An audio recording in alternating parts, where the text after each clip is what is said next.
चलिए स्टार्ट कर लेते हैं। अभी मैंने जो आपको क्लियर कराया था, अभी जो इससे पहले कॉन्सेप्ट हमने पढ़ा था वो था स्टेट।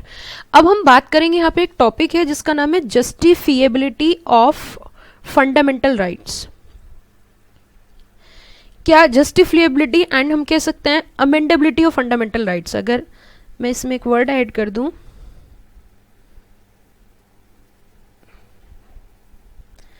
क्या क्वेश्चन उठता है,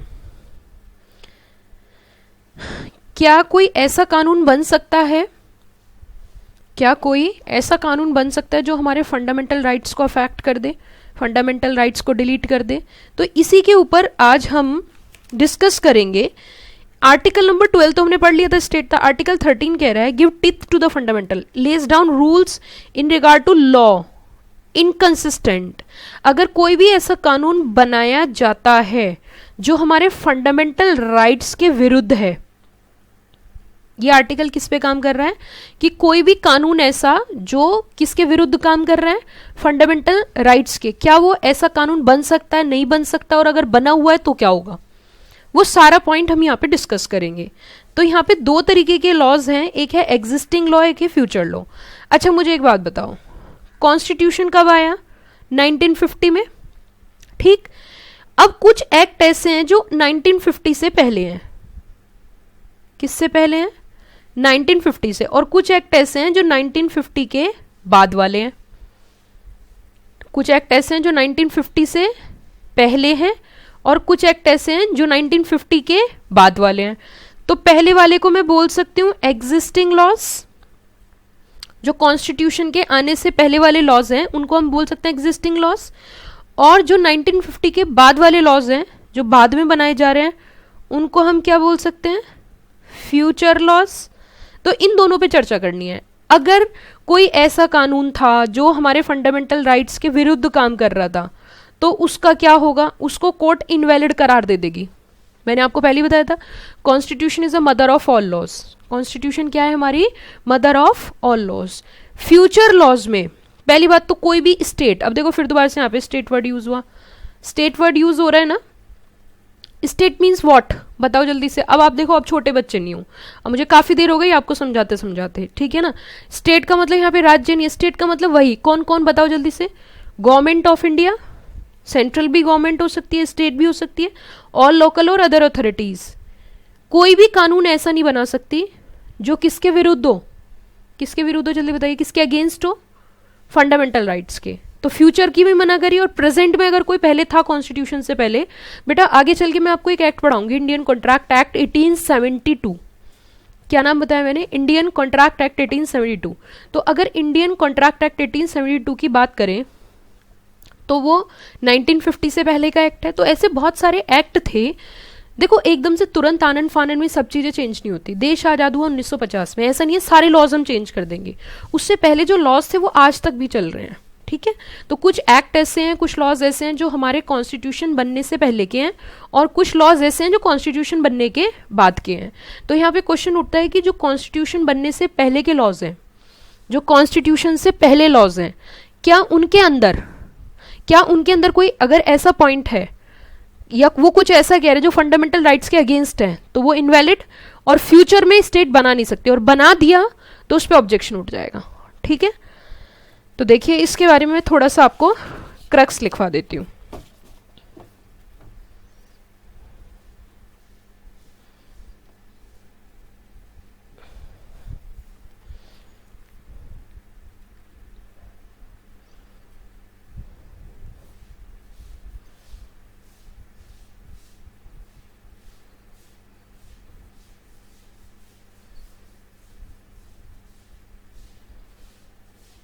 article 13 of constitution of India क्या कह रहा है ये?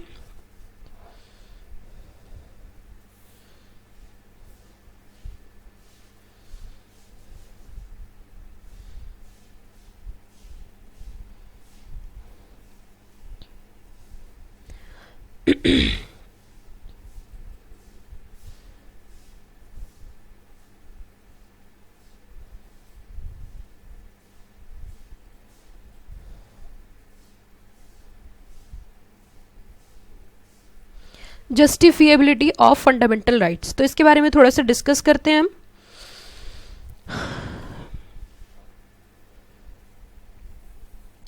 लॉज दो तरीके के होंगे,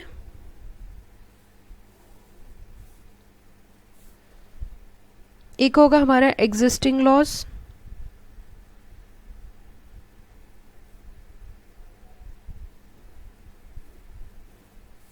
और एक होंगे हमारे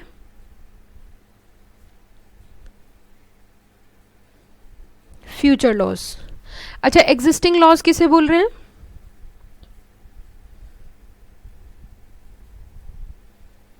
कॉन्स्टिट्यूशन आने से पहले वाले, है ना। और फ्यूचर लॉज किसे बोल रहे हैं? कॉन्स्टिट्यूशन आने के बाद वाले।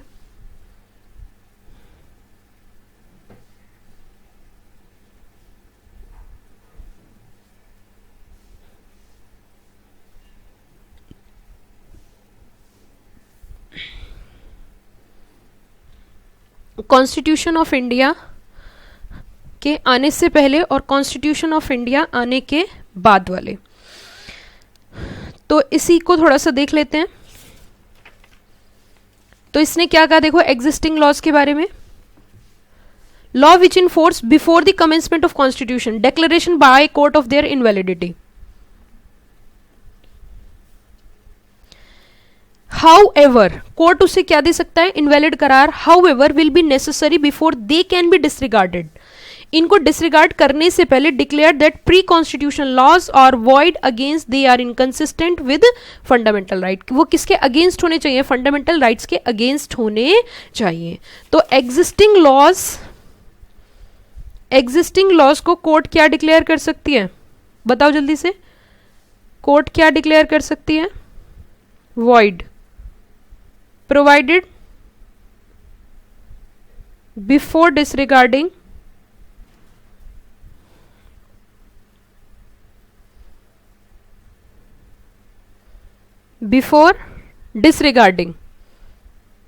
laws are inconsistent to fundamental rights। दूसरा, future laws, law made after the commencement of constitution, after constitution come into existence, state shall not make any law which may take or abridge rights conferred, और अगर ऐसा करती है तो it shall be void। कहां तक? Extent to which it curtails any such right. Actually यहां पे मैं कहानी बताती हूँ क्या है। Article 30 came up, judicial review, number of cases, court evolve doctrine like doctrine of eclipse, severability, overruling etcetera. सुनो ध्यान से। स्टेट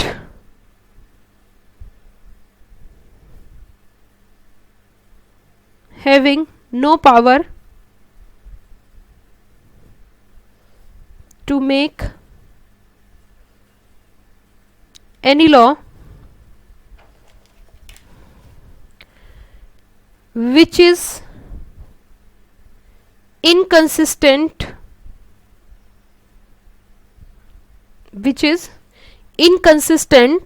or disregard, और क्या बोला मैंने? Disregard fundamental rights.